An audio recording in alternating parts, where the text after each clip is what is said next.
So it may seem obvious to you that before we start working on a problem, we should figure out just what problem it is that we're working on. And that's what how might we statements are really designed to do.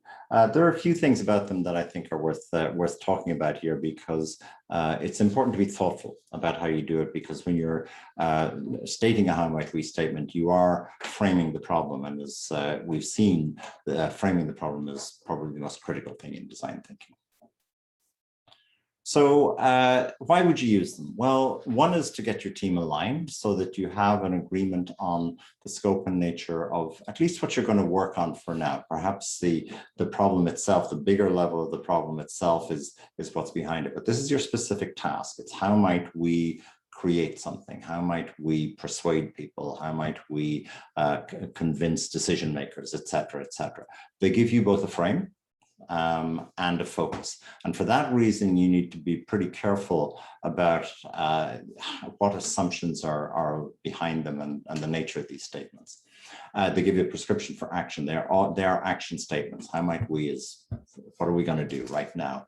And they can allow you to explore different problem frames. Here's a couple of examples down to the bottom right of the slide. How might we get, if we wanted, for instance, to reduce the accident rate in the city, how might we get drivers to pay more attention if the problem is that drivers are being inattentive? Or alternatively, if the problem is pedestrians, how might we get pedestrians to be more careful crossing the streets? However, you could explore both of those in sequence, right? You do the drivers one today and you do the pedestrians one tomorrow. You don't have to stop at one.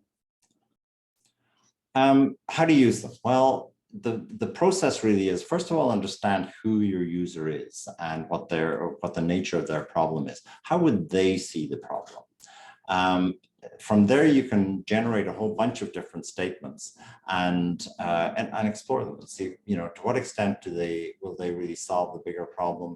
To what extent will they solve the problem of other stakeholders, of clients, et cetera, et cetera.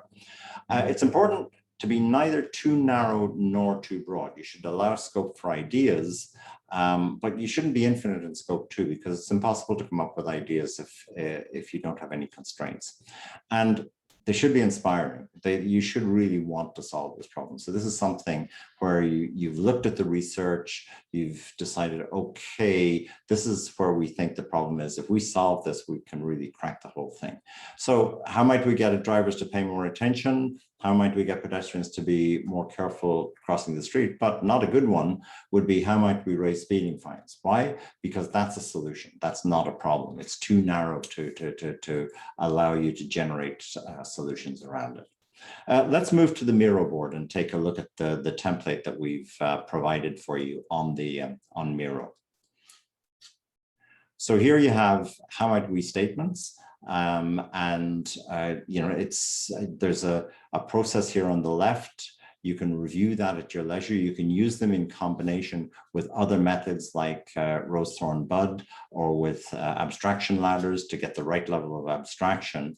And then there's a nice example of designing a better bread. And the first of these statements isn't a very good one, again, because like the one on the traffic accidents, it really isn't one that gives you a lot of scope for problem solving. However, the second one is a better one. So the point here is, don't necessarily just decide one, stick with that forever. You're going to learn more as you do your research. You're going to learn more as you have more insights. So feel free to change these as you go, just so long as you keep the whole team on board, and so that you know what problem that you're working on at any specific time.